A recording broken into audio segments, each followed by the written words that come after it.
Hey folks, I'm Chris and I'm your Commander Mechanic, and welcome to the Lorwyn Eclipsed Roundtable.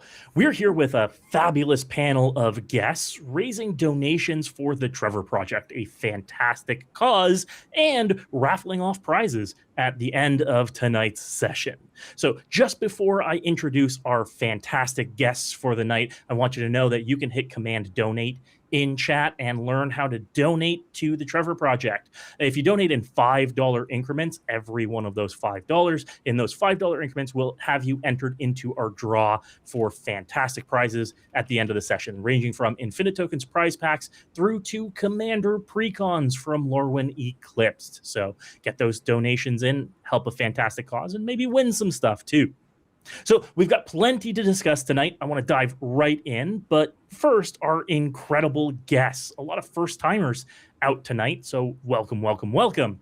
Starting with Donnie. Donnie, why don't you let us know who you are, where we can find you, and are you your Lorwyn or Shadowmoor self right now? I'm going to answer these backwards. I am 100% always going to be my Shadowmoor self. We don't care about the other side. Those guys can just, no, we don't care about those guys. I'm always on the dark side. As far as where you can find us, who we are, I'm one half of the Filthy MTG Casuals. Basically, we're just a pair of BDH fans who like to hang out with some of the coolest people in the community and slaying spells. You can frequently find us right here on Twitch doing that very thing. Yeah, we're just cheerleaders for the community. We believe magic's for everybody, and everybody's welcome at our table. So we're really happy to be here. Thanks for having us. Amazing. We're thrilled to have you here as well. And your other half, whether it be Lorwyn or Shadowmoor half, Jen, welcome. Why don't you let us know the other half of who you are, where we can find you, and which version of yourself are you? I am always the Lorwyn side of things. So we're the opposite, right? Donnie's always going to be Shadowmoor. I'm always going to be Lorwyn. You can find us anywhere. You can literally search for Filthy MTG Casuals. I like social media. I literally search everywhere. Everything else Donnie already said. So thank you so much for having us here. I'm so excited. Welcome, welcome, welcome. We're excited to have you. Amy, welcome. Fantastic to have you. Why don't you let everybody know who you are, where we can find you, and are you your Lorwyn or Shadowmoor self right now? Yeah, I'm Amy the Amazonian. You can find me under that name. YouTube and Twitch is just Amazonian. And I'm feeling kind of like a boggart, but a Lorwyn boggart. I'm not causing too much destruction, but I am still eating something I found on the ground. Whether that thing cried to not be eaten or not, you're still eating it. No, right? Yeah, I mean, frogs, they gotta get eaten. Yeah. As the one over your shoulder is trying to avoid right now, too. Good frog.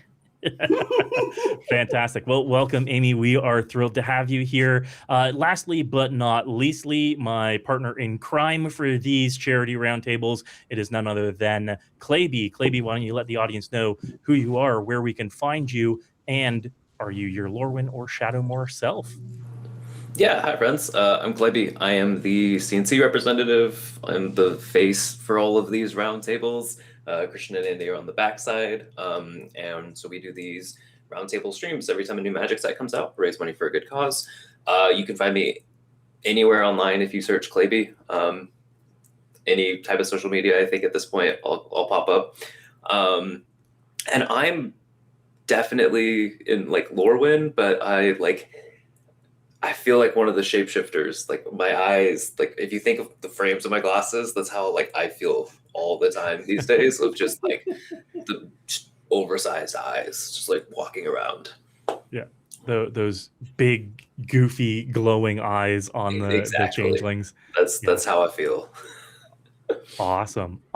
Well, welcome, friends. We want to discuss one of our favorite planes. I think everybody's really excited about our first return to Lorwyn in years.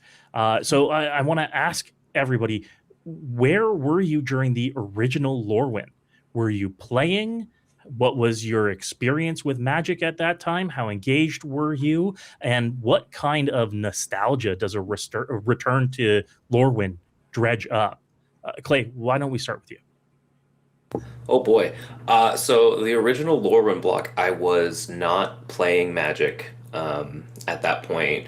I was deep into the World of Warcraft TCG. My friend group, as like one of my friend's dad had like a huge collection that he just didn't want anymore, and so we all took decks and played that. So I had no knowledge of Magic at that time.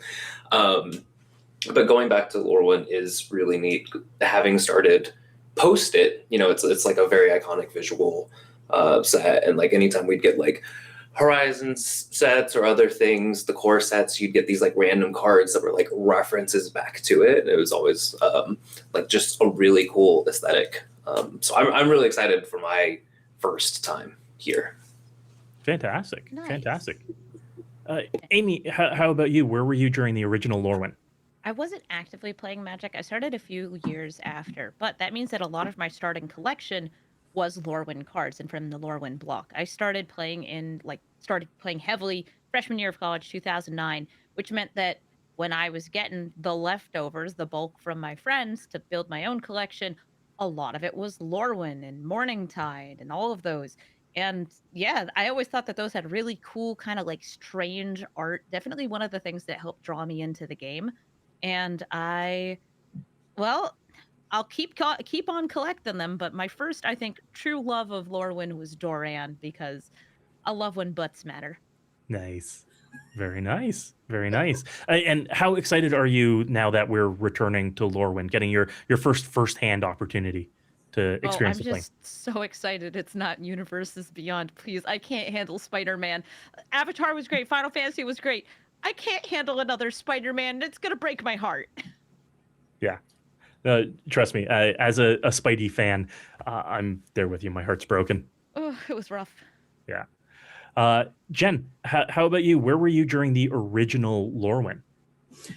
I also, oddly enough, was not playing Magic at that time. Donnie and I got out of Magic for a long time and then back into it. But when I first heard about Lorwyn, it was the very first full set I ever bought. I was so excited. We weren't playing, but I had to have it. I learned all about it. I'm like, we have planeswalkers? What? So yeah, that was kind of the exciting part for me. But then I fell in love with Lorwyn. It was amazing. All of the cards, all of the art. It was fabulous. It was the very first full set I ever bought. Nice. So you're excited to visit Lorwyn firsthand for the first time? Absolutely. Super excited. Awesome. And Donnie, how about you? How excited are you to experience Lorwyn firsthand? It was like Jen was saying, that was the first actual like complete set that we bought, and we loved it so much that for a long time I was trying to find like other, I bought packs here and there or this, that, and the other thing, but a couple of years ago I ran into a deal where I picked up a fat pack of each set. And I can't explain. I can't express how happy I was to be able just to get my hands on the product and open it and like live it, even though it was after the fact. So Lorwyn, it's an iconic plane. There's tons of lore there, and I'm really, really excited that we get to go back. Awesome. My story is similar to yours. I had taken a break from Magic right in the gap of Lorwyn. So I didn't get to experience it the first time around either. So this is really my first time experiencing Lorwyn as it's coming out. And it's fantastic. It's incredible. And it feels great to get more background and information on a plane that I really didn't have lore-wise for the longest time. And I can understand why so many people feel it's their favorite plane so far, which is awesome. And one of the reasons why I think a lot of folks for the first time experiencing Lorwyn are going to love it so much is because Wizards just did like the coolest promo thing that they could for it in working with the Henson company and doing the musical number. Like that is just one of the coolest partnerships that I think that they've ever done. Yeah, Amy. they kind of kept that on the down low too. Until that was fully announced, they really didn't let that kind of come out. They were very like concealing about, yeah, we're going to be doing some special reveals. We're doing a very tight reveal schedule. They did everything across 1 week. That was last week.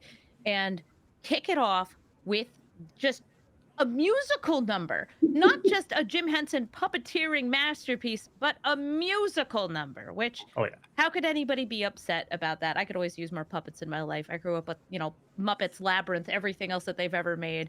And I really hope that we get more of those, not just great trailers, but trailers that are made by great companies. hmm Yeah, the great potential partnerships that Wizards can lean into here, like this just shows off that the sky's the limit right now. Jen. It was so Dark Crystal, right? It was amazing. And yeah, that's right where I grew up. It was the Dark Crystal. And then all of the little things they've done since then, all of the little short videos they've done with the puppets, amazing. I Oh love yeah, it. Yeah. they're getting every inch they can out of those puppets right now. Like I've seen some of It's the smart. shorts and the TikToks that have come up about those puppets going back and forth with each other. I love it. A lot of folks have said that it's very Statler and Waldorf coded as Mhm. And they well. have tragedy because Yeah. unlike Statler and Waldorf, who are an aging gay couple, these two can never kiss because if they cross into Lorwyn or Shadowmoor, they'll change, and that's tragedy within our puppetry. Yeah, exactly. They need to find the eventide line Mhm. and kiss across the eventide line. What if we held hands and kissed at the eventide? Like, Mhm. Exactly. Oh, Donnie, what did you think about the puppet musical? Good So- good reveal, greatest reveal. I mean, like I grew up on the Muppets. So as soon as I heard that the Jim Henson Company was involved, like my expectations went like way high, and I think that they absolutely nailed it. And then the fact that it was a musical. I mean, come on, nothing speaks Muppets better than the way it was put together, and the fact that you can see some of the similarities in the puppets from the Dark Crystal and like the history that the Jim Henson Company has. Absolutely perfect. Absolutely perfect. Yeah, when the boggart kicks the door open and starts singing, it's so Kermit backstage at the Yep. Muppet Show. It immediately hit me with all that nostalgia. It's Clay, what such a did you sweet think way to about it? just be like, hey, here's our setting. Look at the difference between them. Also, puppets. Yeah, Mhm. and who doesn't love puppets? Come on. Exactly. So Clay, what did you think about it? so it's really funny. I like tuned in. I think it was like 30 or 40 seconds into it because just trying to get the pup inside and like then get the Street Fighter up. So then like I came in like in partway through and like the ad goes away and that starts and I was like it took me 5 seconds to what am I watching? Am I on the right channel? Like there was this like moment of just like what?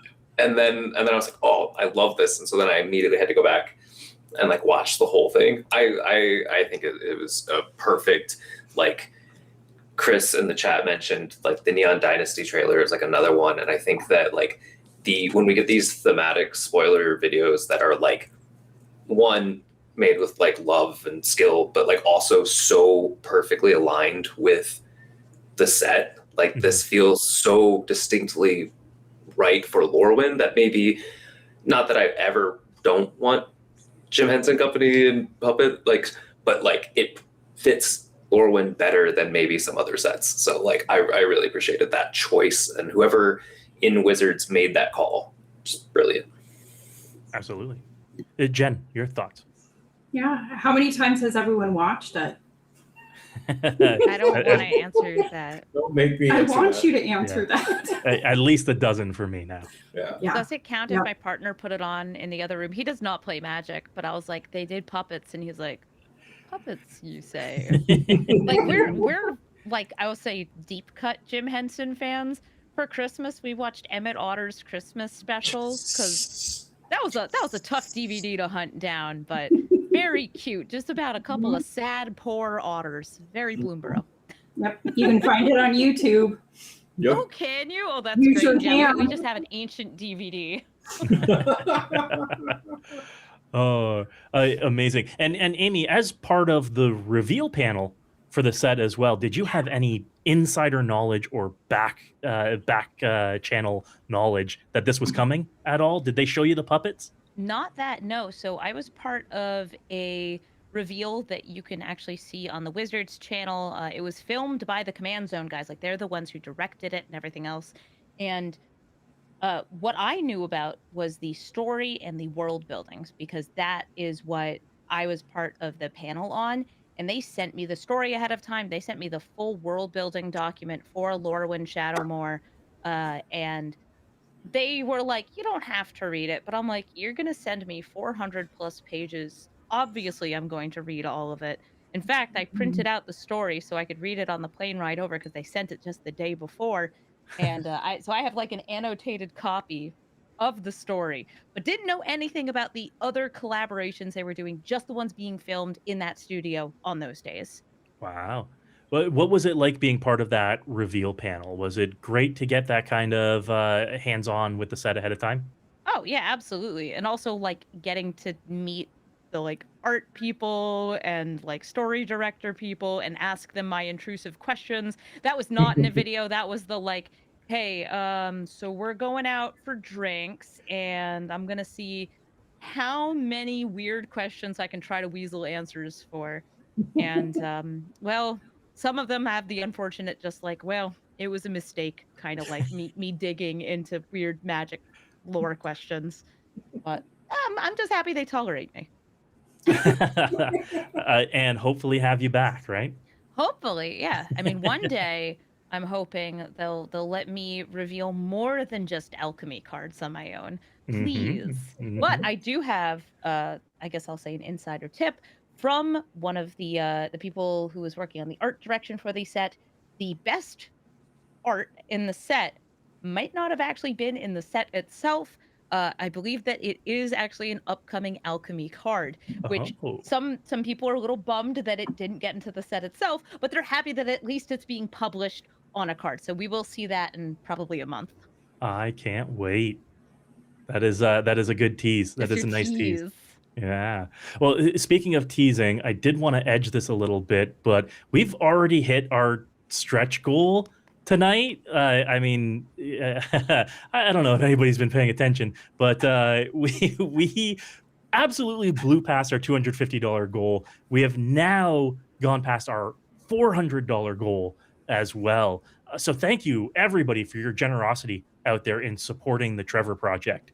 Absolutely incredible of all of you. Thank you, everyone, for your donations. We're going to be adding more prizes to the prize pool tonight, more Commander Precons for a chance to win. So continue those donations, hit command, donate in chat. We're going to push those stretch goals higher and higher all night long as you keep donating. So thank you, folks. Honestly, amazing of you. Thank you, thank you, thank you.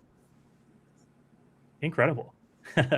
Moving on to some Lorwyn specific stuff, there are a lot of Lorwyn specific creature types. Every color or every creature type spans two colors to represent their Lorwyn and Shadowmoor sides, whether they be merfolk or elves or the goblins or the shapeshifters. So I wanted to throw it around real quick. What are your favorite Lorwyn specific creature types? So creature types that live on Lorwyn. Or are you a fan of the elementals that span all 5 colors? Donnie, why don't you let us know which are your favorite creature types from Lorwyn? Noggle, noggle, noggle, noggle, noggle, noggle, noggle, noggle, noggle, noggle, noggle, noggle, noggle, noggle, noggle, noggle, noggle, noggle. Yeah. I mean, I gotta say that opinion's kind of ass, but like controversial of you to say, Donnie. I was so excited when I heard we were going back to Lorwyn, and I'm like, this is gonna be my time. I'm gonna get more noggles. It's gonna actually get the support that it needs to play and make it playable. And we got one. But One the and a good news half. is, Thank you well, very much. One and a half. Oh, Yes, you got are it. because there's Trevor. into noggles. Yes. there's a Mhm. spell, but yeah, no, I'm a huge fan of the Noggles. I'm a huge fan of the Kithkin. Bogarts are cool, or Boggarts. I mean, yeah, I just love everything about the plane, but I couldn't let anything go without giving a huge shout out to my jackass friends. Yeah, I really like the ability to turn anything into a Noggle of all of the creature types. You know, we've seen the ability to turn things into citizens or legitimate business persons, but being able to turn things into Noggles is a pretty cool take on this. Mhm. So, Yep, absolutely. very cool. Clay, how about you? Favorite creature type out of the set? So, like, mechanically, the decks that I play, what I do magic wise, it's elemental by far. I love, not only do I just love elementals across the planes, but like the uh, Lorwyn interpretation of elementals and the way that these like incarnations, I guess they are, you know, like I absolutely love them. Flavorfully and artistically, I mentioned it at the top, but the Lorwyn changelings are just such weird little guys for the most part.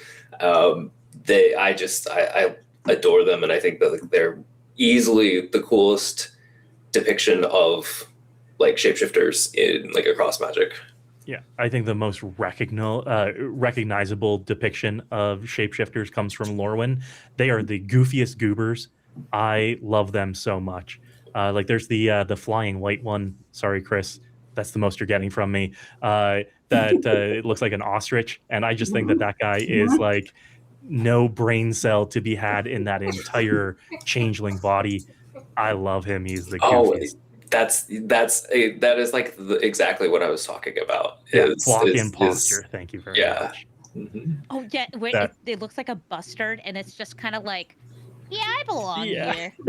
Yeah, Don't be suspicious. Don't be suspicious. exactly. Yeah. I love this guy. I think that he is the coolest, and why the Lorwyn the Lorwyn shapeshifters are fantastic. Love them. Jen, how about you? Favorite creature type from the Lorwyn plane?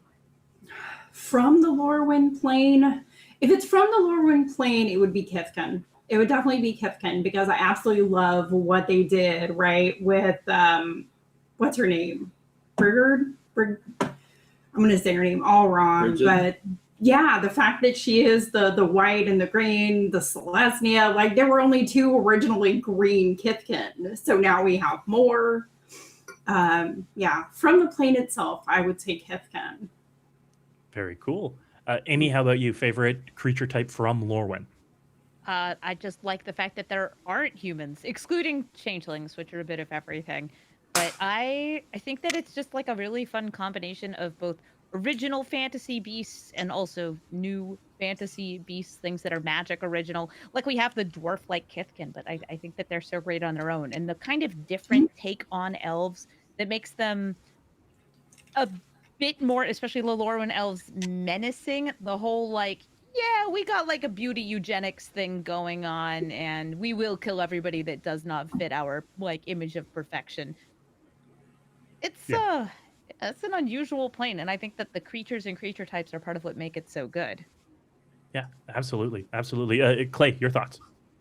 I just wanted to chip in with Jen talking about the Kithkin that I saw a post. I think it was Bugs that was like, "Oh, the Kithkin on Lorwyn, like it's such a cool like aesthetic. I wish Wales was real." And now every time I see any of the Kithkin cards, like the whole like the naming scheme and all of that stuff, like that's the only post I can think of, and I'm just like, oh man, it just sucks that the Wales isn't real. Like, Yep. Wow. Amy, on your point on the elves, I do really like that. Well, on other planes, elves can be like vaguely menacing. On Lorwyn, they are overtly menacing. Like they are very clearly bad guys on Oh, this yeah. plane.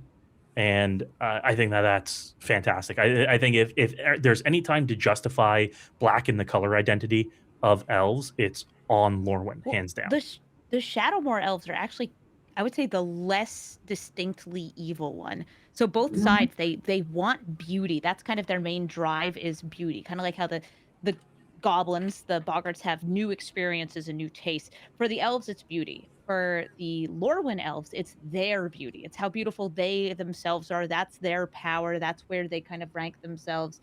Whereas the Shadowmoor elves, it's the beauty of their surroundings and the beauty of their world. So they will cultivate these beautiful flowers. They are going to try to beautify and protect the nature around them, and they will straight up just murder you if you touch that flower that they have spent so long dutifully presenting. And I think that that leads us perfectly into the next question here. When we had the distinct blocks of Lorwyn, Shadowmoor, Eventide, it was very easy to distinguish which part of the plane each creature or card was set on. It's a Lorwyn elf, it's a Shadowmoor elf. Now that we've got it all combined in a single set, we're seeing cards from either side in one set. How easy is it to determine from the art from the card what side of the plane these cards are set in? What art cues, what kind of distinguishing factors have you been able to pick up on that set these apart? Jen, we'll start with you. Yeah, I think it's very obvious. Like when you look at the Kithkin, right, you look at the difference. You can definitely see in the art which side they're coming through from. So yeah, Oh, the I think they glowing did eyes. Yeah. Mhm. yeah, I think they did a great job with all of them. I mean, the Kithkin just stand out to me because of the eyes, probably, but yeah. Yeah. I like that the name of the cards for the Kithkin from Shadowmoor are all the reclusive names, or they're all ever vigilant. They have these names that reflect that they are these very isolated Mhm, people mhm. as well, and you can tell on the Kithkin at least just from the names of some of these cards. Amy, how about you? Are you seeing the difference just in the cards themselves? Oh yeah, and a lot of them have abilities that reflect that. So typically, the Lorwyn Kithkin are looking to empower their entire group. So it will be like all the Kithkin get double strike, all of them get +1/+1. Whereas the Shadowmoor is like one creature is getting empowered, and that's Mhm. because they literally empower a champion through the thought weft on the Shadowmoor side. It's like we are staying reclusive and we're going to send out a hero. And that hero we are going to strengthen and they're going to fight for us. So I'm going to give one creature, say, +3/+3 until end of turn, instead of just all the creatures +1/+1. So you can see even in the abilities Mhm. which one is which. Yeah, like we're seeing all of these Lorwyn, Kithkin pop up here, and they're all making all the creatures strong, and some of them are making one creature strong. Yeah, a fantastic way to distinguish outside of just the art too, because there are some arts where you can tell it's dark out in the They'll have the background. Okay, moon. this is They'll it. have the eclipsed sun behind them. Mhm. Sometimes you can also see like Erdu and Isilu in the background of cards. Yeah, which is a very cool way to distinguish that there are two distinct halves of this plane. Clay, have you been picking up on that any way that you've been able to tell from these cards? I think I'm just in general kind of in agreement with everyone that I think that they did a really good job of making it clear through the art, through the names, through the ability. Like there's so many levels kind of to it. Like it's a really cohesive thing. Um, I think my favorite s- artistic divide between as far as like the different creature types is the boggarts, where like the shadow more like the horns, like they look wild and like in a very very different um um just depiction. Like so I feel like that's the one that like stands out the most to me, Mhm. but I don't know, across the board I think that they nailed it. Very cool. Amy. So what I actually have as a question for everybody else here is how do you feel about them deciding to combine Lorwyn and Shadowmoor? They did give kind of the in-universe explanation of everything has been messed up because Una was, manipulating the Great Aurora. Um, as that happened though, and we just kind of combined them, it does feel to me much more like, hey, we only have one set and we can only do Shadowmoor and Lorwyn at the same time. How do we pull that off? Um, but it's also kind of strange. Like, how does a world work where your memories and your like life only makes sense in one and then has to completely reform once it crosses into the other? Do you think that was the right choice, or do you think we really should have stretched this into two sets? Fantastic question. Donnie, why don't we start with you? I mean, I'm always going to be a fan of separating sets out because it tells you get more of the story. It tells more of the story. You know, of course, I grew up playing blocks, so I, as a longtime player, from a lore standpoint, that always gave us so much more time to get invested in a plane and learn as much as we could. Whereas when we combine Shadowmoor and Lorwyn, it kind of it feels like we took a shortcut. But again, like they do a really good job of separating those things out. Like somebody in chat just said, the Shocklands, the fact that they're double-sided, that's really, really cool.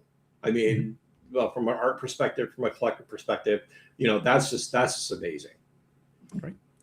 Jen, what do you think about having these combined into one set?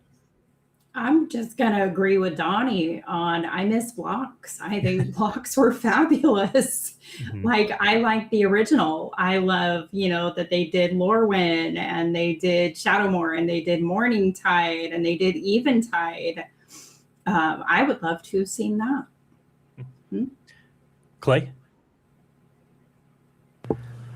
This is a really big question. I don't know if this like I feel like given the like commercial reality, I like this like in-universe like story, like explanation for it. I think that there's something really neat about I was trying to think, is it Severance? Is that the TV show where they like when they're at work they're one person and then when they're outside of work they're a different, right? They're their other self. They have their innies and outies. Yeah, and so it's like I feel like that, but like I want two sets, but both telling this current story. I like this version where instead of just like all this or all that, like exploring exactly what Amy was talking about with like reforming identity, the world's changing, like how does society and communities, how do you move forward when like, oh, you come back, but now your neighbor's missing or like something like there's so many possible implications. I would love to see that story explored over two sets. Especially with the background where you might have that forcibly happen to you with everything going on. Like that line is not a distinct line. It might move on its own and you might be forcibly switched from one side to the other. I think that that's really interesting. And we've received a lot of feedback in these roundtables that folks want to spend more time on planes. That one set on a new plane just isn't enough to make it feel living and breathing. And when we return to these planes, the feedback is always, I wish we got more. I wish we got more time. And for this set in particular, like Clay said, I would have loved to have seen this in two sets, but I would have loved to have seen it in two sets bookending the year. Let's have our January set on one side. Let's have our December set on the other side so that we get a year's breathing space and then we get to come back to it. That would have been a great way to give us some distance and enjoy it a little bit more. It's tough because they are telling a story that has very, very little to do with what happened in Lorwyn Eclipsed. I think that this is actually a story kind of like Edge of Eternities that maybe had one or two things that's going to come back. And the thing that's coming back from Lorwyn Eclipsed is the Strixhaven students. This something I think was actually a horrible idea is that they decided to make an isekai for the story, and it follows the Strixhaven students. It does not follow the people of Lorwyn. It doesn't show their perspective on what's going on, which it's good, you know, Stranger in a Strange Land gives us that insight, but it also means we're not seeing the world from the people who live there. Yeah, these people ultimately aren't invested in the plane itself. They're tourists, and we know that somebody who's coming to Lorwyn from a different plane doesn't experience that change. And they're there for 24 hours, just about, and they leave. And that is the entire span of the set. But it sets up for the next set, which is Strixhaven. Okay, the next in-universe set. yeah, Ninja Turtles. It sets up for Ninja Turtles. They're teens. Can we do Strixhaven students go to New York and team up with the Mutant Ninja Turtles? That could be fun, honestly. Yeah, I could see that. can we have Master Splinter teach self-defense classes at Strixhaven? Yes. Why not? What school is teaching that? Ooh, it's got to Is he be invoking like the ancients through Lorehold? Yeah, it's got to be Lorehold. I And by think. the ancients, I mean the movies he has. Yes. Sure. Exactly. Yeah. Instead of the scrolls, it's an old VHS cassette. And he's invoking through it. That'd be great. Perfect. Next up, as we dive into the set, and we talked about some of the mechanics on cards that differentiated from the Lorwyn and the Shadowmoor side of the set. Diving in mechanically, one of the downfalls of having just a single set is that you don't get to explore or iterate on some mechanics, which is one of my largest concerns and one of my loves for the block setup, is that you get to get a mechanic in the first set and then iterate on it and get different design space on it in the next two sets. What do we all think of the mechanics in Lorwyn Eclipsed? Mechanics like Blight, for instance. Any of them stick out as your favorites, and any of them that you want to see return as what they call deciduous keywords, and that is semi-returning keywords? Anything stick out as some of your favorites? Amy, how about you? Any of the card mechanics are your favorites? Ooh, card mechanics for me is, I guess I like that -1/-1 counters are coming back. Let's go, Scarab God. Let's go, Hapatra. Yeah. Sorry, Scorpion God. My bad. Scorpion God. It is the Mean Girls Get In Loser We're Going Shopping, except it's Massacre Girl, Known Killer, Hapatra, and the Scorpion God saying, "Get in, losers, we're going shrinking." That's the way to do it. I love it. I think Blight is really interesting, and an interesting way to force a player to choose where the counters are going, as opposed to having the opponent have the choice on it. I think that that's a really interesting take on that kind of mechanic. Donnie, your favorite mechanics from the set? I mean, Blight's definitely on the list, but Convoke as a go white token player, I am super excited for more stuff I can basically cast for very little. They've done a really, really great job, putting that stuff in there, and with the elementals, and I'm just really excited about the Convoke mechanic in general. Yeah. Speaking of those deciduous mechanics that we've seen before that come back from time to time, it seems like Convoke fits really well in some of the settings, especially the community-heavy creature types that work, like the merfolk, like the Kithkin. Seems like it does really work well in some of the Lorwyn settings. It's great. Jen, how about you? Favorite mechanics from the set? Kindred. I'm just going to say Kindred. Anything Kindred. I'm here for it. Like, I love that they brought things back and they, changed the wording, and now they're called Kindred. And I think those are great. I'm excited. I love options. All those, what are they? Sorceries. They give you all the options, but they're Kindred sorceries. Love that. The enchantments. I love all that.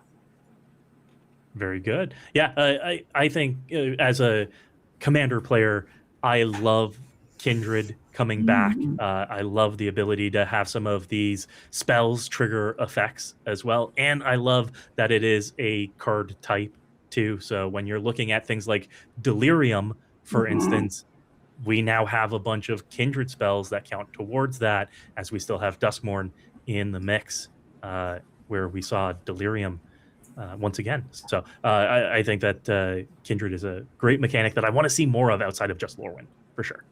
Yes. Clay, how about you? Favorite mechanic from the set? So I, as a known 4 or 5 color multicolored degenerate. Like, I like having vivid now. I hope to see more of that going forward. And then I don't know if this is cheating, but I really like the elementals on this set where there's the, like, if you pay 2 of one color, you get this thing. If you pay 2 of a different color, you get that thing. They've got the evoke, like that. I don't know what you'd call that mechanic. Obviously, it doesn't have a keyword, but that's something that I really would like to see more of going forwards, because I think that giving players kind of flexible options like that but what the trade-off being having to be more conscientious of your mana and like which mana you're using. I'm a big fan of that. Yeah, I also really like that the commander precon version of Ashling gives everything evoke for 4, and that lets you get both modes on these as well. That commander is just so wild. It's great. Yeah, and it clones too, right? Yes. Yeah, when you sacrifice a clone or an elemental for any reason, it doesn't have to be from evoke. You can sacrifice it to any sacrifice effect. You get another copy of it and all of their ETB effects. It's wild.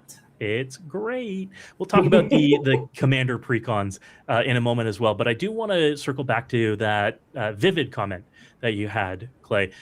We're seeing vivid as a quote unquote keyword on cards. Like, we just saw the Bloom Tender reprint where it's got vivid on it, but none of the text on it has changed.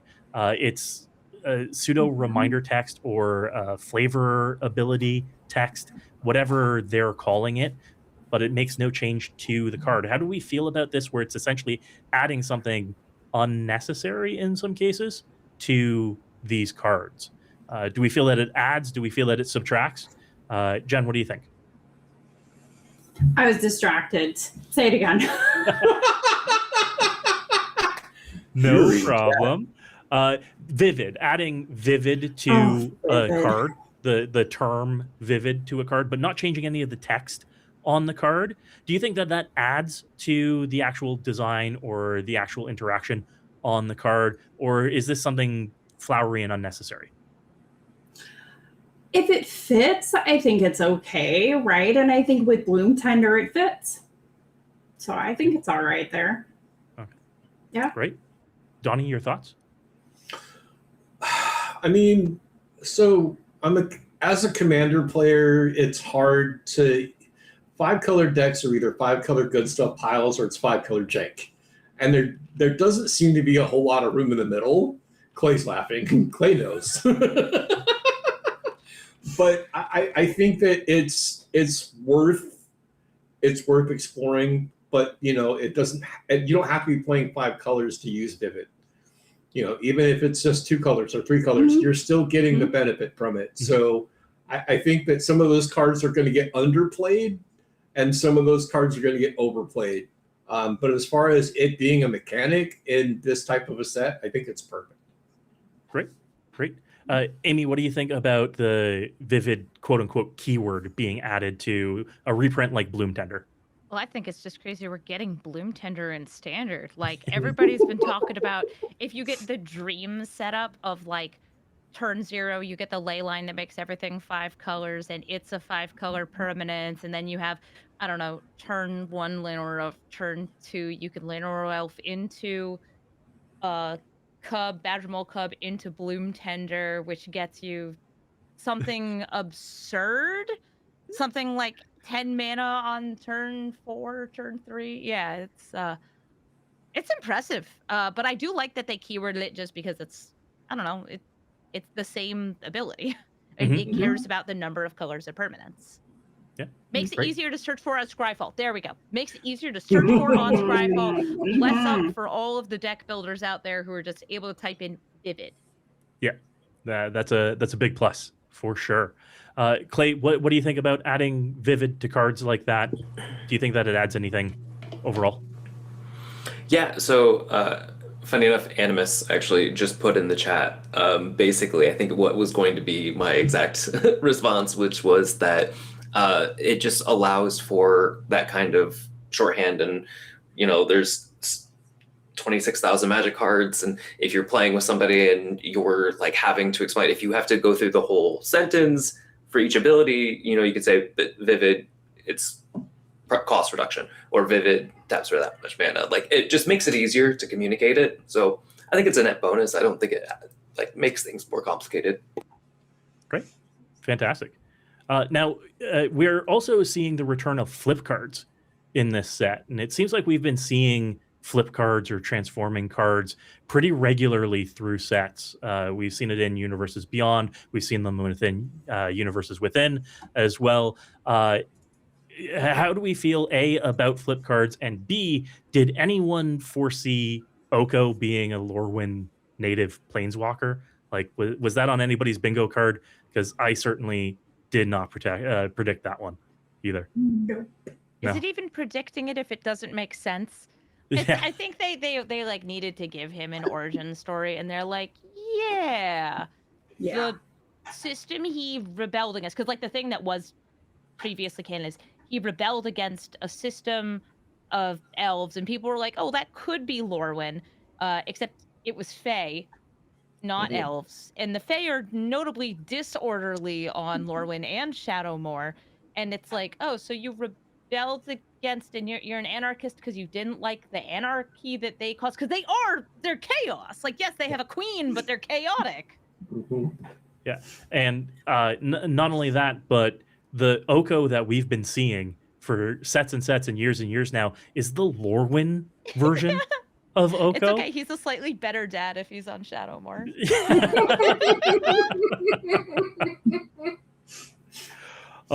I just really thought that flipping over to Shadowmoor side, the last thing that we needed was an even hornier Oko. Is it the bulge? Be honest, is it the bulge? Between the bulge and the horns, yeah, I think the last thing that everybody needed to thirst over was a horny Oko.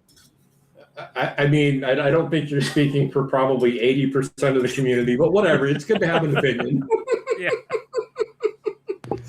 Oh, fantastic. So what do we think about the return of flip cards once again? Again, it seems like one of these deciduous mechanics that we're seeing in set after set after set. Is this something that we're happy to see once again, or is this just more bookkeeping at the tables? Clay, what do you think about the return of flip cards? Return of flip cards. I think this version is especially interesting because they're like a lot, for the most part, a lot easier to consistently flip. And then that we have this like kind of set, right? 1 mana, you get to flip, you get to do this thing. And I'm really excited to see how that affects like the play style, where like a lot of flip cards, it's kind of like you're building up to be able to, like, you pay less for the front card, and then like you get this big reward when you flip it. It's like this build up thing, right? Or late game, you're like, okay, I just want the other side. But like with this way, it's like, okay, cool, time and place for both sides. And I'm really interested to see, like, are there cards that we're going to just be like each turn flipping? You know what I mean? Like, I'm really interested to see how that's going to work. But I think that it's a neat adaptation on it. Mm-hmm. I definitely think that there are some of these flip cards where you're going to want them on one face forever. And it's typically the back face. You get it there. Like Birgit, for instance, like you want her on her Gaia's Cradle side and you just want to leave her there all game long. But you do want some of these to flip back and forth. The Goblin in particular is definitely one where you want to flip-flop it as much as possible. Yeah, but even for Birgit, like being able to, you flip her, but then like if you go down a couple of creatures because you have to chump block or something to protect your life points, being able to flip her back easily so that you can get another Kithkin, so that then you can, like, I think that's a neat, flexible thing that they did. Definitely. Amy, how do you feel about flip cards returning and this style that can flip back and forth, transform back and forth? I think it's nice because it gives you an opportunity to kind of experiment with both sides and see which one fits you best on a turn. But there's going to be a ton of people who are just like, hold up, wait, what was the backside do? Okay, all right. Okay, wait, 1 sec. Okay, I'm not sure if I want to... do I want? Nah, okay. That's fine. But it is a really cool cycle of like it's the original like Lorwyn Legends, and then Oko. Just like being able to flip in place is kind of interesting. And I do like that that's how they just chose to depict this is one character we're seeing the Shadowmoor and the Lorwyn side of them. Oh my god, I love Grub. Yeah. I think Grub might be my favorite of those flip cards. Yeah, I definitely think Grub's the one that you're going to see flipped every opportunity. It's just going to flip flop back and forth. But I agree with you from the bookkeeping standpoint. I know I'm going to go to the pre-release and I am going to be reading both sides of every one of these cards on my side, on the opponent's side of the battlefield. It's going to be a lot of additional information to track for sure. A lot of different triggers because some of them trigger on transforming or entering. Some of them trigger at like that one is upon it attacking. Like they're all very different. They're not, I don't know, predictable. Right. Yeah, I can see a lot of players, myself included, needing to become well versed with twice as much text on some of these cards for sure. Jen, what are you thinking about this cycle, at least, of flip cards? I think it's great. I think it's perfect for what they did here with this set. Like, I agree. It's very fitting. Shadowmoor, Lorwyn, having the flip cards, it just makes sense. So I can't wait to see him in play. Very cool. Donnie, how about you? See, I'm just the opposite. I'm not a huge fan of flip cards because it's an entirely different card. It does something different. A lot of the time it's got different colors, it's got different requirements, and that could get difficult to track. However, I will say that the conditions for flipping these cards aren't super complicated. Like they're all pretty straightforward. If this happens, this happens. If you do this, this happens. They're not like really outrageous hoops to jump through. But again, I think that a lot of the times once a card is flipped or maybe it goes back and forth once or twice, but primarily I think you're just going to see one side of those cards for the most part. Mm-hmm. I think we can all be grateful that this isn't like a werewolf transformation situation. Roseanne in chat is saying at least it isn't day-night, but it's like, Yep. Oh my god, daytime, nighttime would actually work really well to represent Lorwyn Shadowmoor, but it was such a badly executed mechanic because it was digital. Like it works great for digital, looks terribly in paper. Yeah, exactly. Yeah, I think day night is like a 5 on the storm scale. So they've very clearly said it's never coming back.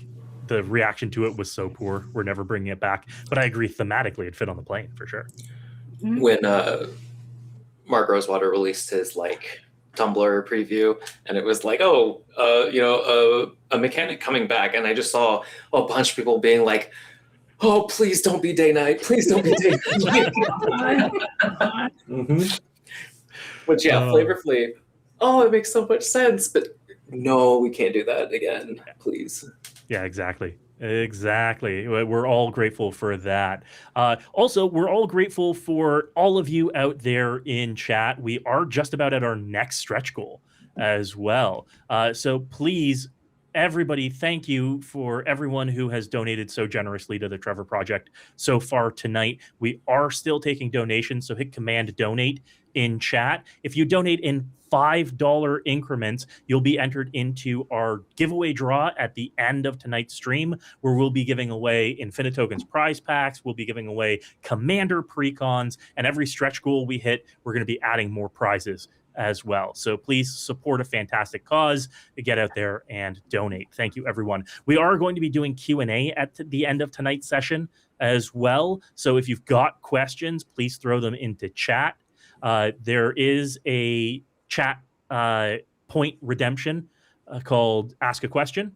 If you want to highlight that one and ask your question, we'll track it and we'll make sure that the panel gets your question at the end of the night. Thank you. And you'll need to be at the CNC Power Hour in order to use that channel redemption if you're watching from my channel.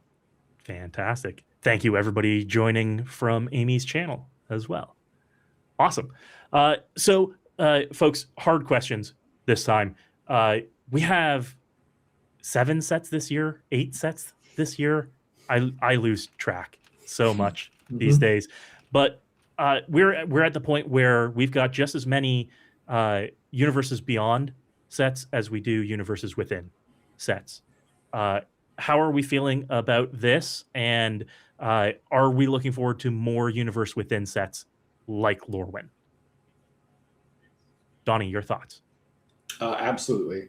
I think that I'm not, by any means, I'm not shitting on Universes Beyond, because I mean, some of the stuff has been amazing.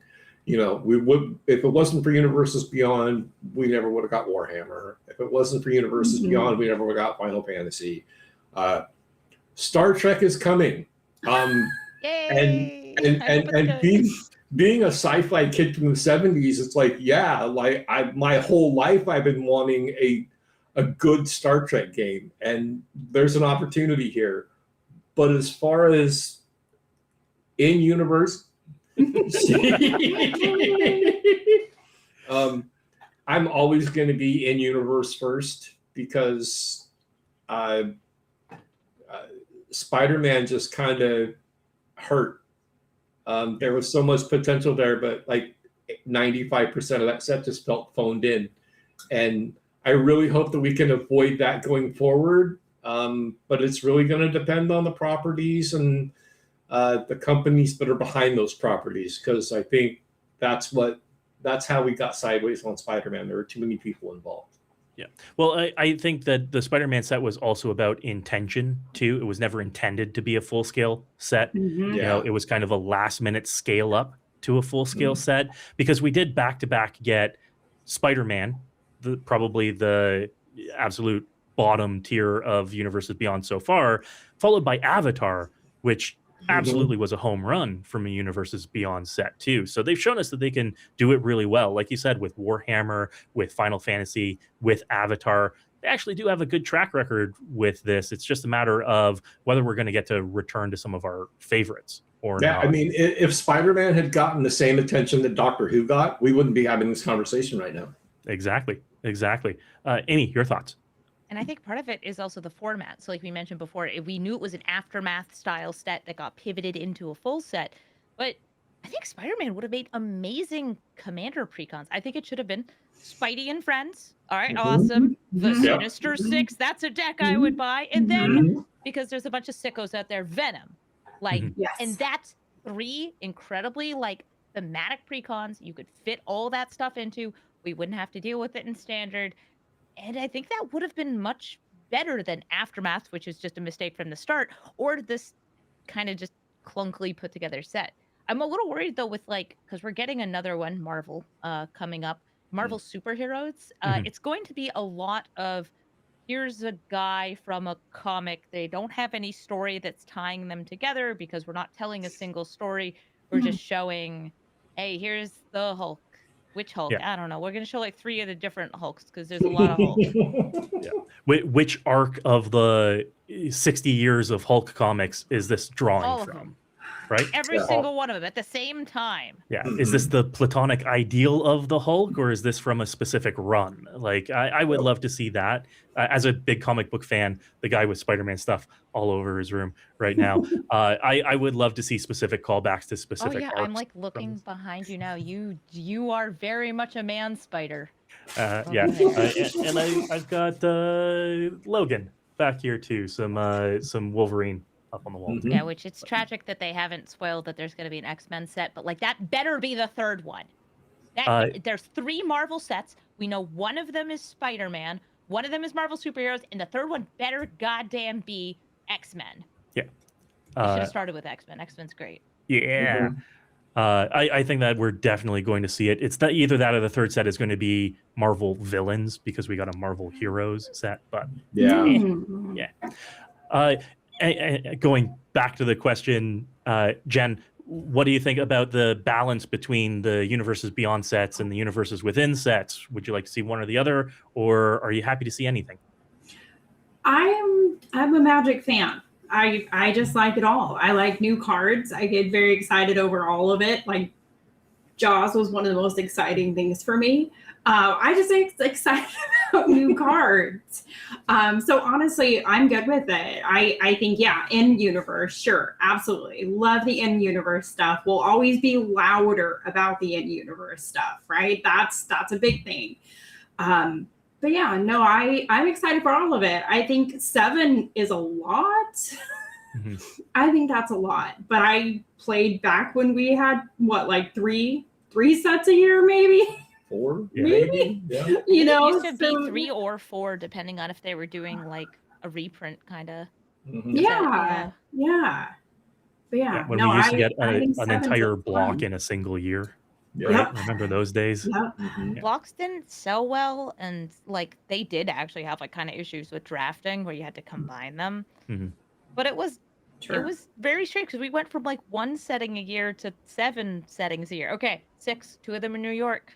Mhm. Yeah. Sure. 2 of them the same.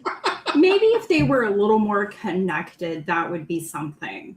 You know, it's a really good point. They are very different. Yeah. Well, and on the drafting point, when they released the block, those sets were draftable for a much longer period than we get a draftable set right now. Uh, we were just talking before we went live, and Ninja Turtles is previewed and ready to go in about 6 weeks at this point. Mhm. So Yep. we're going to get 6 weeks of draftable Lorwyn before we're on to the next set. Yeah. I don't know if that feels great, in my opinion. Clay, how do you feel about the balance between universes beyond and the universes within coming up this year with 7 sets being released? I guess like it doesn't especially bother me, but it does feel like I would rather like it be if it's going to be 50-50 or it should have been 4 with it, 4 in 3 beyond maybe, just for that kind of staying within the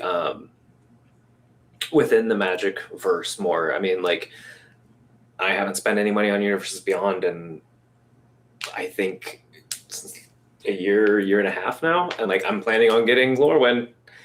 I don't know if I'll be getting any of the universes beyond the rest this year, and like I don't mind that they're out, but yeah. And as Chris says in the chat, I'm just excited that we get to do 7 roundtables this year. Yeah, exactly. Cue me standing over you like Rick over Morty saying 99 years, Clayby. 99 years. We only have 94 more to go. Yeah, exactly. As creators, we saw a bit of a shift with Lorwyn, with only 1 week worth of previews this set. They did mention that it was because the set's coming out so close to the holidays, which is a perfectly cromulent reason to shorten the preview schedule here. But how did we feel about seeing the entire set in the span of a week? Did it work for you, or do you want to see that across a span of 2 weeks like we have been previously? Clay, how do you feel about the very truncated preview season? I would definitely rather it be over 2 weeks. One, because I just like having those kind of slightly more spread out, so it's not so many cards coming out each day. But also because, preview season is one of the glorious times on social media where there's a lot. We don't go through the 4 discourse topics over and over again. And so if it was 2 weeks with 7 sets, that's 14 weeks out of the year where we're saving ourselves from that. So like I would have preferred to have the 2 weeks. But like I said, I understand with like the more compressed schedule. And then I also, though, I think with the 2 weeks, something that I saw a lot of was the talk about like less people getting previews opportunities and stuff. And that's another, I think, downside to that approach.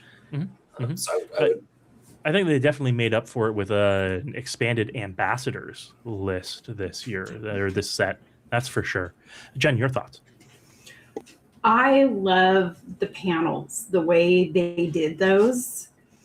That has been, such a treat to see. And I would love to see more people get the opportunity to be a part of those. a shorter season, and that I feel really good about. Like, less previews, but those panels are really nice. You get to see more cards, and people get the opportunity to get up there and talk about them. That I really enjoyed. But at the same time, I totally agree that I do like a longer preview season, right? It's things to look forward to. So I get that too. Yeah, absolutely. Amy, how do you feel about the shorter preview season, the 1 week preview season? Do you think it makes sense, or do you appreciate the 2 week preview season?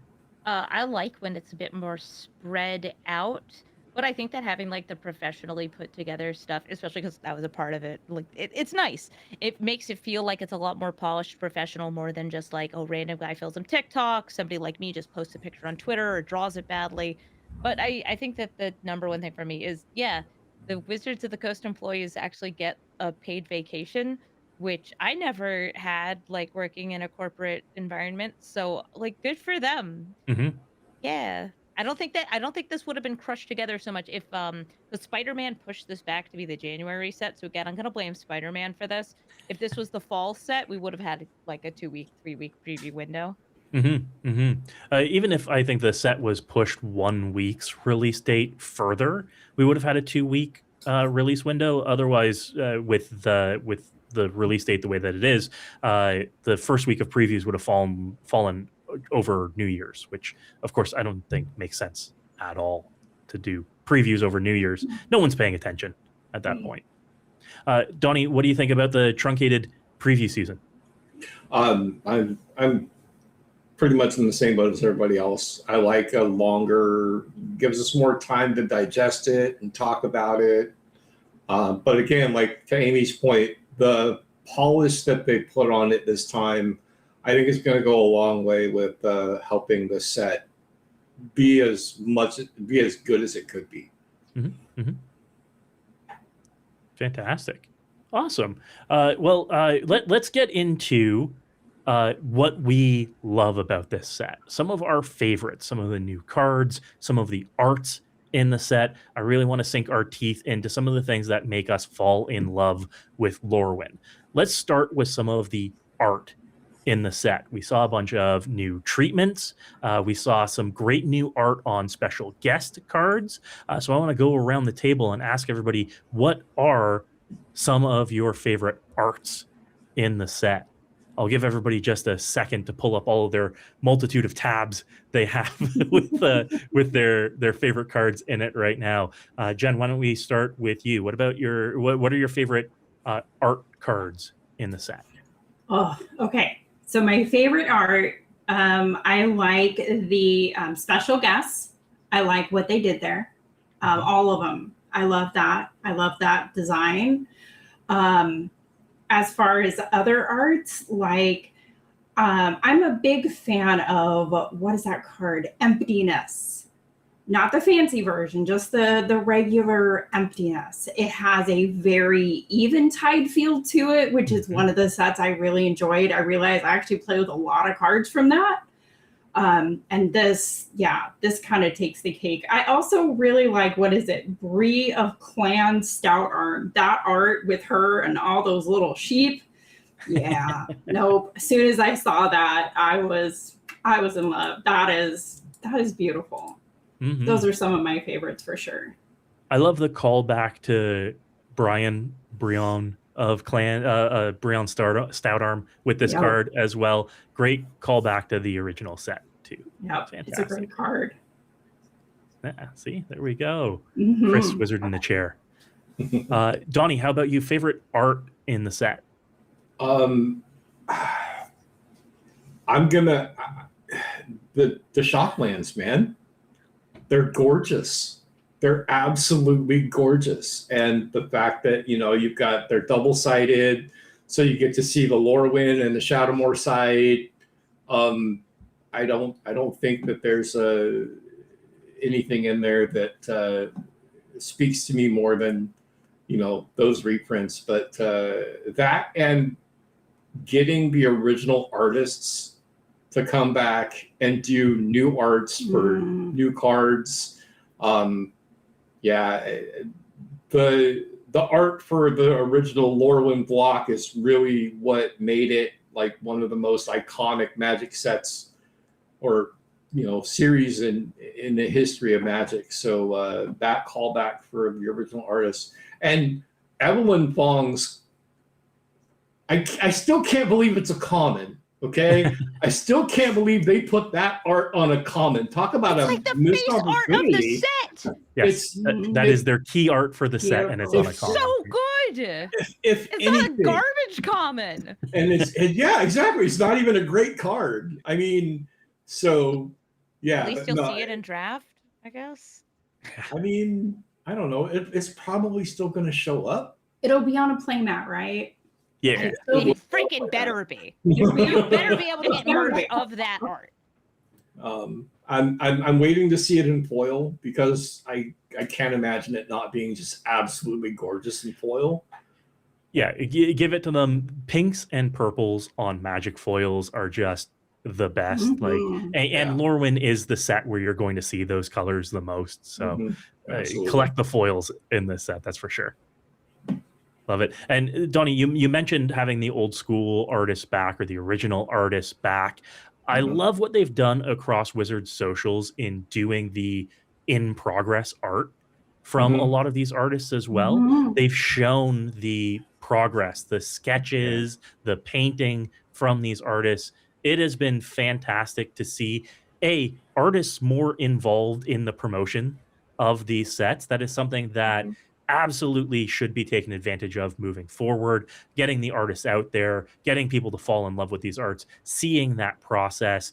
And also, it's incredible to see them actually lean into art as one of the best parts of Magic. And I think that it's something that while everybody loves playing the game, a lot of the time the art goes out the window. It goes unappreciated. So them shedding a spotlight on this, absolutely showcasing it is phenomenal. I love it. I think they absolutely need to, especially the artists, just the artists themselves, absolutely need to get into the habit of sharing their artistic process, because there's nobody that's into the art that doesn't want to see that. Mhm. Yep. Mhm. And for socials, time lapses and Mhm. art progress does killer numbers. So Exactly. awesome to see. Amy, how about you? Favorite art in the set?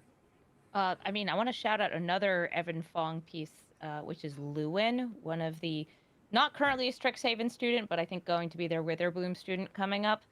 Just because, like, he's chilling, he's relaxed. He's definitely going for, like, yeah, I'm contemplating things, but it's the fairies in the frame that do it for me. The, like, Bitter Blossom style fairies just kind of chilling around this guy. I love that. Mhm. I also think that like the fairies in general, I love the fairy designs in the set, and the art of them is fantastic, especially because they've kind of like leaned even more into the bugginess. And I have a playmat of Vendilion Click that I've been Mhm. using for, well, yeah, like 15 Mhm. years because it's awesome. But like you have the cool bug fairies. I like bugs. I like fairies. You make the bug fairies, and I'm just sold. But yeah, like Vendilion Click, that's a classic. And the fact that they really leaned into the colors and the buggies it's Mhm. really nice. I like the insectoid look. Also, I apologize if I'm distracted. I got sent a picture of Rouge the Bat, so I'm looking also at Rouge the Bat, second monitor. That's what the second monitor is for. Oh, fantastic. I think on your point about the buggy fairies in the set, on the original Vendilion Click, if you don't look too closely at it, you won't even tell that they have the insectoid legs or they have the insectoid features to them. It's only when that art gets blown up that you really get to appreciate the stylistic choices that you see here. And again, it's something that is uniquely Lorwyn as well. I'm glad to see it come back for sure. Clay, how about you? Favorite arts from the set? So speaking of like the colors that you get with like Lorwyn's type stuff and like cards that I'm excited to see, especially in foil. First of like just like the base art, Shine Striker is absurd. I like as somebody who loves as much color as possible. This card is it's gorgeous. I love it. It's just it's just so much is happening in it. Mhm. We were laughing before the stream because I had not seen this, even though this is like my signature card. The special guest Risen Reef is so cute and ridiculous, and I absolutely love this card. And then going back to the pinks, the like full, I can't remember what the name of the style is, but the alternate art for Catharsis is again, I don't know what's happening with this guy, but the eyes, the pink, this card's gorgeous, and I want to make a Morophon Elementals deck, but it's the pink Morophon like alt art. Mhm. That's the just like absolutely ridiculous, and you just have cards like that, and it just be just the like I don't know what we're looking at. And then my final one in a very different direction is the alt art for Lava Leaper, Mhm. which I just think is such a cool and like different look. I liked all of this style. I think this set really nailed all of the different like artistic visions, and delivered some really cool, unique looking cards. I want to circle back to the special guests and the cutout special guest cards, things like the Dolmen Gate that somebody mentioned in chat as well. This is a really interesting art style, and I'm super glad to see it on special guest cards rather than in a secret layer, which is something that they've done before with some of these special art styles, is they've tucked them behind secret layers, but to put them all as special guests is very special, and being able to pull these in packs is going to make somebody's day, because this art is something that we don't get to see in Magic often, and I think just adds to its uniqueness. Painter's Servant, the way that the artist put that together is just It's chef's beautiful. kiss. It's gorgeous. Yeah, that whole bonus sheet is so good. Painter's Servant, like that's such a cool art. It really shows like, oh, it's changing the colors of stuff. That's great. And then Clay, Slippery Boggle Oh. as well. Our boy, the Boggle coming back. It should have been in the set. Look at this goofy doofus. I love how goofy they've made some of these creatures. The changelings, the boggles. Oh, so good. Absolutely love it. Chef's kiss. Awesome. So apart from favorite arts in the set, let's move on to some of our favorite cards in the set outside of arts. Things that you're hyped for, things that you want to pick up a copy of. I know that I've got a list, and number one with a bullet on that list is Mirror Form. I love making copies of stuff, and making all of my things something forever is 100% something that I want to do day one. This card is my absolute favorite from the set for sure. Right into my veins, please. Right into my veins. Exactly. You know, I did a short and a TikTok about this, asking people what they want to make copies of. And the number one answer that people said was lands. They just want to turn all of their stuff into lands. And I say to those people, you're not playing enough lands in your deck. Just play lands. Yeah. But one person said, I want to turn all of my stuff into Valakut the Molten Pinnacles and then play a mountain on turn. And because Valakut, for some reason, is not legendary. Mhm. Exactly. It should be. It's named. Exactly. But hey, if you give us a way to break it, we will break it. That's the way it works, right? Absolutely. Awesome. So how about some of our favorite cards from the set? Amy, any favorites from the set? Oh, I like the new Marilyn because she's going to do crime. It's really hard crime to pull off. You have to have a large number of fairies and elves, and then you also need to have those fairies and elves entering on a turn in order to steal and then cast for free. But still going to try my best. I feel like it's going to be a just an interesting excuse to do Sultai fairies or Sultai elves or Sultai elves. It is a melding of two creature types, which is really interesting and does give you some strange build arounds. But fortunately, we're getting a Bitter Blossom-esque card in the set. We are getting some people will probably call it Better Blossom because it itself is a creature with flash. Makes it more killable, but it means it's going to be attacking. Like you can bring it out on your opponent's end step, and then bam, you got a 1/1 that spin out a 1/1 that makes a 1/1 that makes a 1/1. I love that. Bitter Bloom Bearer, I think, is one of those all-star cards that is going to be highly sought after from the set. And if you open one, you're going to be a lucky duck. Yeah.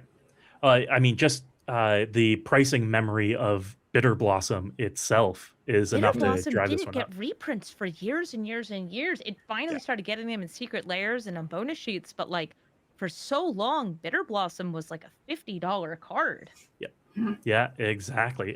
And since this is a take on that, look for this one to be a bit pricey for a while. It is a good one. I mean, Amy's given it the blessing for constructed play. So yeah, I'm saying if you were running especially a typo deck, it is fantastic. Anything that's able to make a token a turn. Fantastic. Any other favorites, Amy? Oh gosh,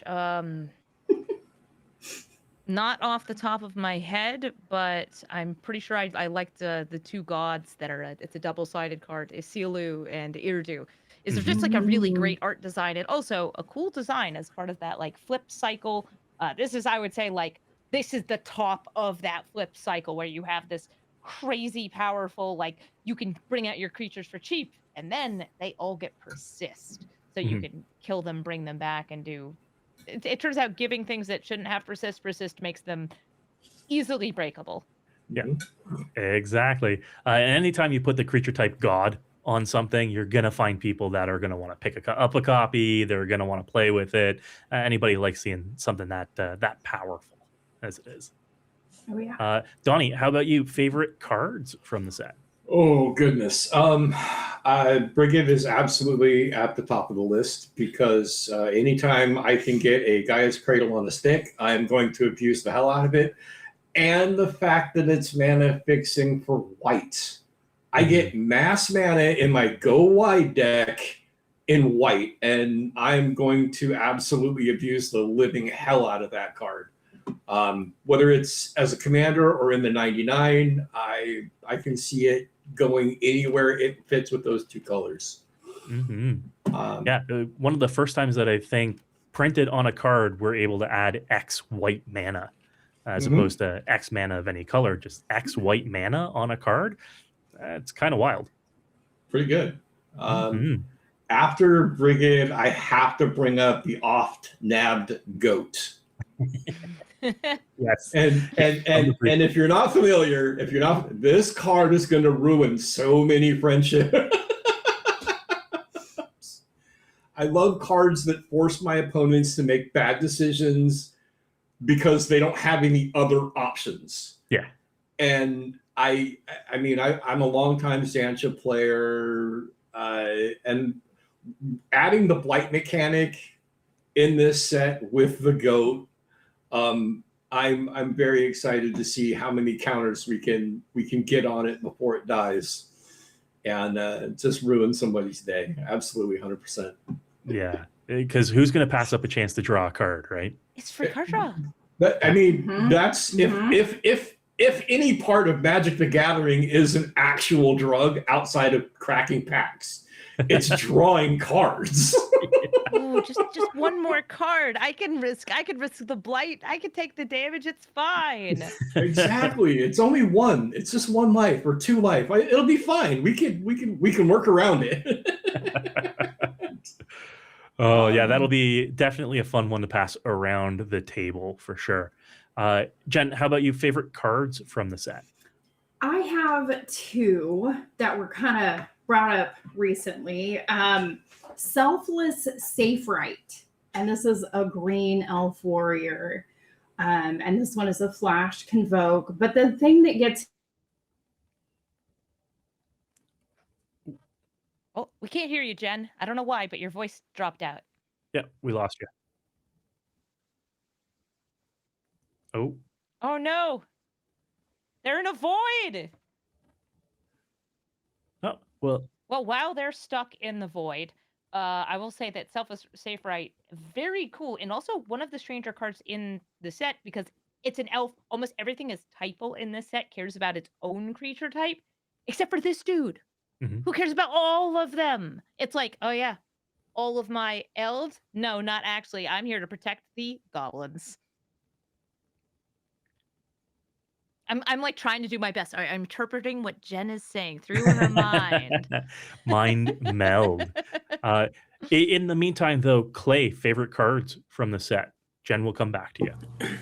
Yeah, so probably unsurprising to most. I mean, I talked about the elementals. I'm planning on picking up the elemental precon and then just slowly upgrading, jamming more powerful or more different elementals into it.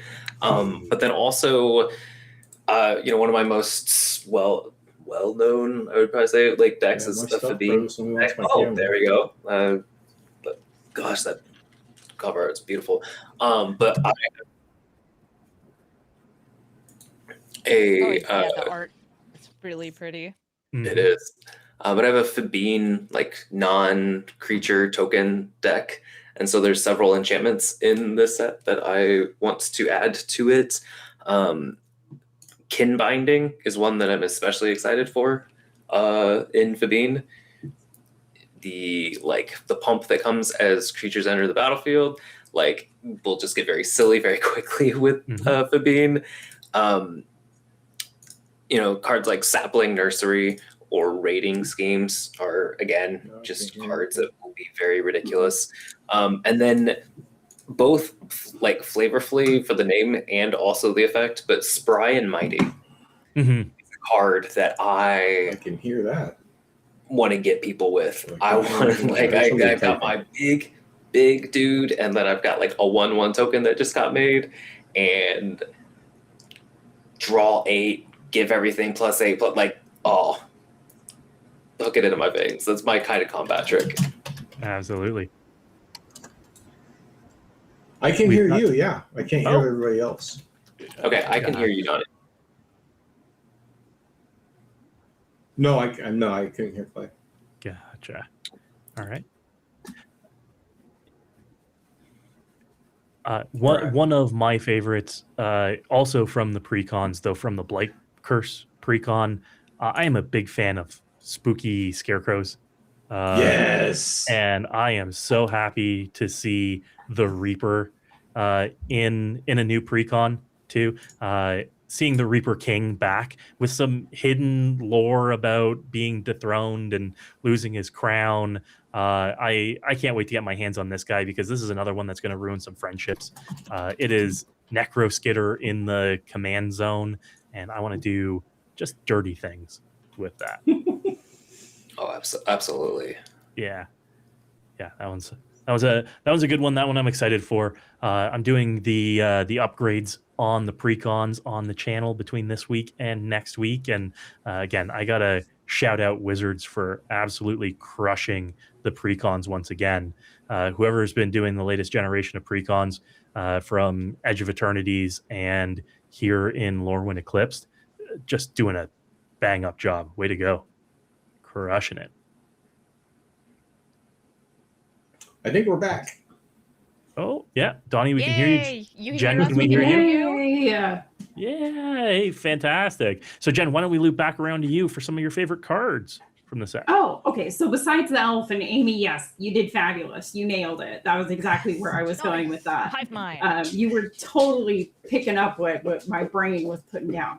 The other one is the Ken, I'm not sure if it's Ken Scar Sentry. It's a Kithkin soldier.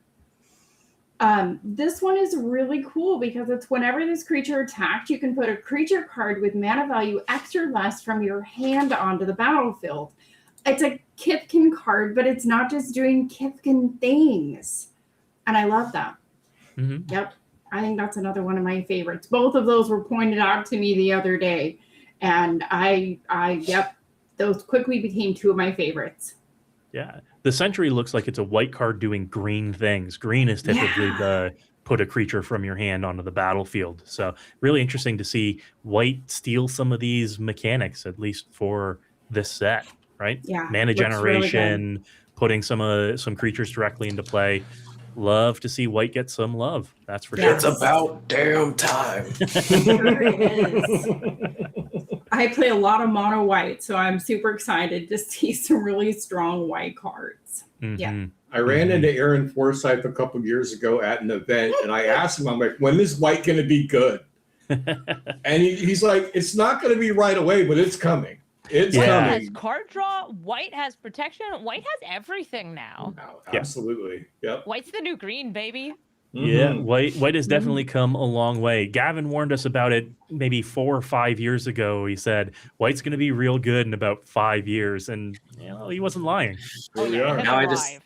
Now I just need a power crept mana tithe, and I'll be happy. Reprieve. We have reprieve. Yeah. Mhm. I'm happy. I'm happy. There we go. I didn't realize it, but I'm retroactively happy. Thank you, Lord of the Rings.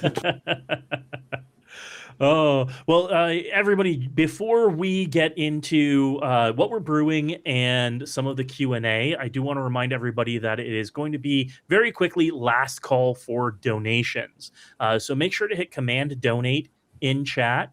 Donate in $5 increments to be entered into the draw that's coming up in just about 20 minutes or so. Want to thank everybody who has already donated. You are entered into this draw. We're going to be giving away Infinite Tokens prize packs. We're going to be giving away those Commander precons that we've been raving about. And thank you for supporting such an incredible cause. The folks at the Trevor Project, thank you. We thank you. Thank you very much. Do get your questions in. We will be asking our panel your questions coming up very soon too, but I've got one more question for everybody. We've talked about our favorite arts. We've talked about our favorite cards. What are we brewing around? Are we making new constructed decks? Are we making new commander decks? What's going in the 99 of existing decks? You tell me, what are we brewing with? Donnie, how about we start with you? What are you brewing?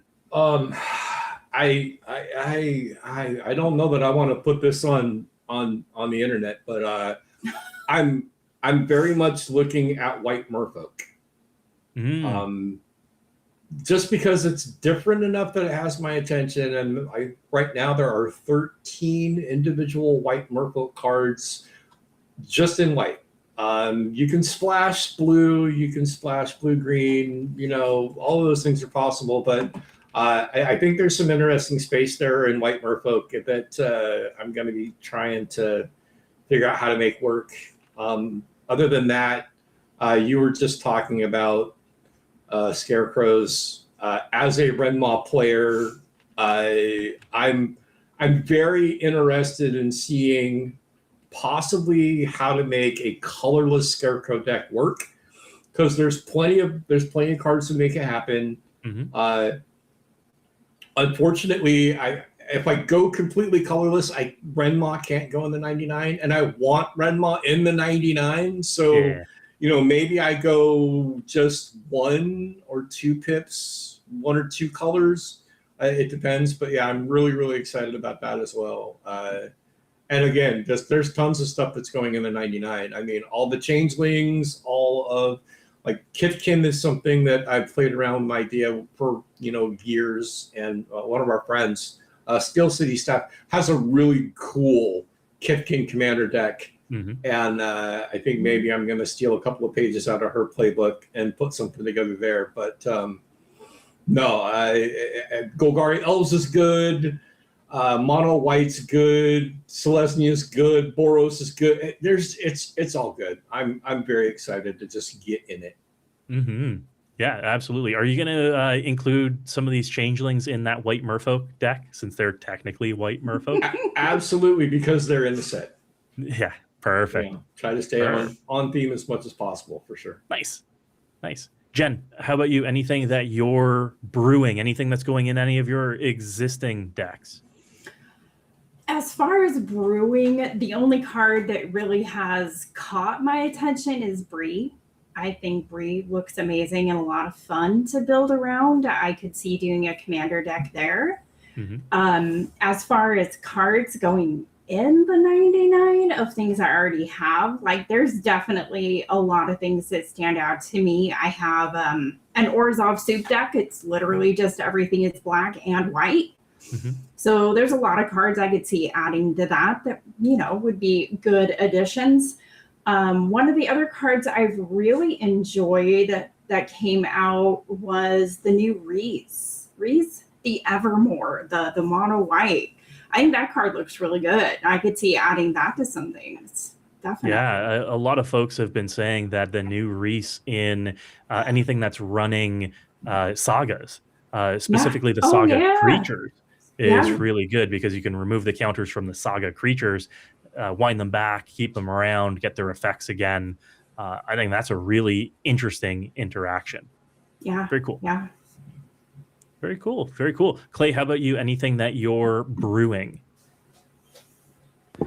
Not at the moment. Once I get my hands on the elemental precon, then I will start working on that. I made a dumb joke earlier about it, but I actually, having rethought about the shapeshifters for the set, I am kind of tempted to do a Morophon shapeshifter deck that then runs like, I don't know, all of the non-creature spells that care about different creature types. That feels really funny to me.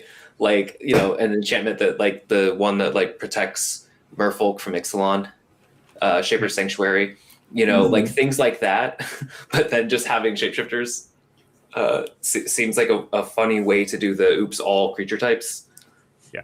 So that's what I would do. Just for November brewed Kalia of the Vast, except instead of angels, demons, and dragons, it's all shapeshifters in the 99. Nice. Yeah. Which is a fun, goofy build. Not going to be powerful or anything, but look, we're just getting a handful of new shapeshifters in this set, going right into a goofy little bracket one deck like Donnie said at the beginning, 5 colors. It's either going to be good stuff or it's going to be jank. Yeah, and exactly. I know where I live. Yeah, perfect. Chris has Massive Mysteries up right now. I love this one. I think it's great in the Elementals deck. I think that is great at the lead of the Elementals deck. I know that Ashling is the one that everybody's going to go for and flock towards, but I think Massive Mysteries rewarding you for keeping your Elementals in play is a great take on this and a great way to ensure that you're getting 2 extra copies of your favorite enter the battlefield effects every turn. Prison Reef. Exactly. And no one will shame you for that. That's for sure. Especially when there ends up being 3 Risen Reefs in play after giving it Myriad and attacking. What's not to love, right? I'm just waiting for the dinosaur memes. Dinosaur. Oh, perfect. Amy, anything that you are brewing from the set? Well, I'll be brewing plenty of things that I'm not that excited about, but I will also be brewing Doram Besieged by Time, it's just another big butts commander. I don't freaking care. It's going to be awesome. I love it. You attack, not like your toughness on this one, but you change things up because things that have also high power, low toughness can get bonuses with this. It's a very unusual deck to brew around, so I'm looking forward to seeing what I can do that isn't just big booty. Yeah. All of those draft chaff, sealed chaff, like 4 1s and 3 1s that you'd never normally run. 1 mana 04s, my beloved. Oh, we're gonna go crazy on them. Exactly. Run all of the junk in here, and Doran makes them all better. Love it. Absolutely love it. I really want to do the Reaper. I want to take apart that Blake Curse precon. And I want to make a Reaper deck around it, even though the Blake Curse precon is like 90% a constructed commander deck as it is. That's one that I'm really excited for. Looking forward to getting my hands on that one. I also really like Abigail, Eloquent First Year. I think that this one.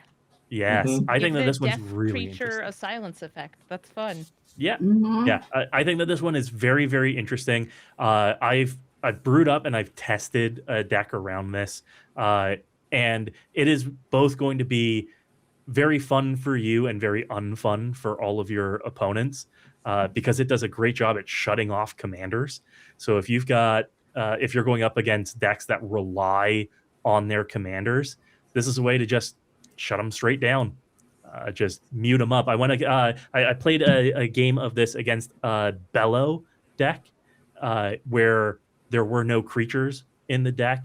Bellow was just there to turn all of your artifacts and enchantments into creatures, and muted Bellow. And suddenly that player was like, well, I need to find a way to get rid of my own commander now, which poses an interesting challenge. I definitely think that this one is going to show up in sideboards of constructed decks. It's going to show up in the 99 of commander decks for exactly that, shutting down commanders.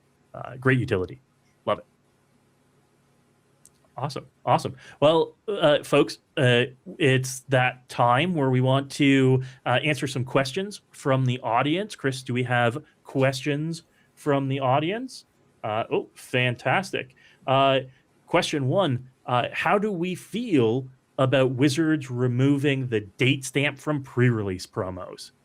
As this is... They were ugly, but they were nice. Yeah.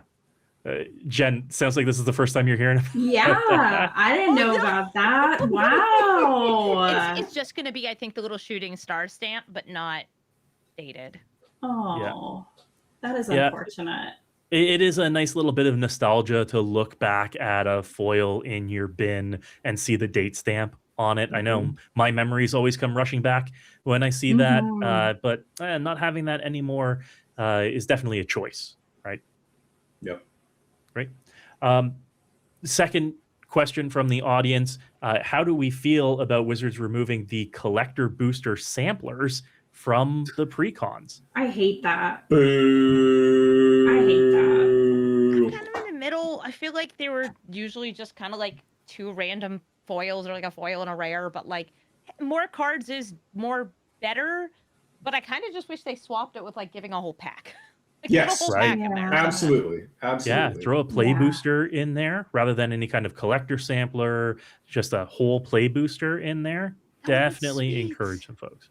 I think just taking it away without offering something in its place is, it feels kind of bad. Yeah, it feels bad for sure. It's a big capitalism line goes up kind of feeling when they're taking something away and charging us the same amount for it. Or more. Yeah.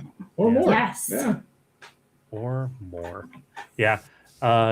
We've got one more. What side of Lorwyn would you choose to live on? Is there anybody not choosing Lorwyn? All right, y'all are dying in like 5 minutes. Have fun. No, sorry. I'm just pointing at Donnie. Oh, you're right. Donnie is just like, I was born in the swamp and I will live in the swamp. I knew absolutely. at the beginning our intros. So I would be Lorwyn 1,000%. I would not last even 5 seconds in Shadowmoor. I know who I am. I know what I'm about. Totally Lorwyn. Yeah. Donnie and I can stay married, but we'll be on opposite places. It'll be fun. You're like the puppets. Right? Right? Yeah. Hey, opportunity to make some Muppets over here. Yep. One of those couples with your bedrooms in different rooms, right? On different sides of the plane. I feel like that happens to everyone eventually, right? Oh, it depends on how loudly Donnie snores. Very. Right? I mean, yeah. Does sound travel across the eventide? I've got to Let's find imagine out. we just watched some Muppets do a duet, right? Yeah. True. You know they can exist in the same space. Yeah. Oh, incredible. Well, I want to thank everybody for coming out tonight. I want to thank our fantastic audience. I want to thank our fantastic panel. I want to thank everybody that donated tonight too. We've drawn our winners. We will be rating Steel City MTG. Our friends Steph and Brad coming up in just a couple of minutes. I do want to give a chance for our panelists to remind us once again who you are and where we can find you before we read off our draw winners and go and raid our friends. So, Donnie, why don't we start with you? Who are you and where can we find you? Hey everybody, I'm Donnie, one half of the Filthy MTG Casuals. Basically, we're just a pair of BDH fans who like to hang out with some of the coolest people in the community and sling spells. You can frequently find us right here on Twitch doing that very thing. But really, we're just cheerleaders for the EDH community, and we think Magic's for everybody, and anybody's welcome at our table. Just don't be a dick. Universal rule. Thank you very much, Donnie. Happy to have you here for the first time. Thank you very much. Jen, remind us who you are, where we can find you. I am the other half, but Donnie said it all. So I think we can save a little time there. Amazing. Thank you very much for coming out for the first time. Thank Jen, you. It's been absolutely wonderful to have you as well. Amy, why don't you remind everybody who you are and where we can find you? Hi, I'm Amy the Amazonian. You can find me at Twitch and YouTube as Amazonian. And yeah, I'm really looking forward to the set. Incredible. Thank you so much, Amy, for donating your time today. It's been lovely to have you. And lastly, but not leastly, Clay, why don't you remind us who you are and where we can find you? Once again, friends, hi, I'm Clay B. I'm the CNC representative for these roundtables. We do these every time a new set comes out, and we get to bring friends and new friends from around the community in to talk about the set and raise money for good causes. Thank you to everybody, both panelists and everybody in the chat. And yeah, you can find me anywhere online if you search Clay B.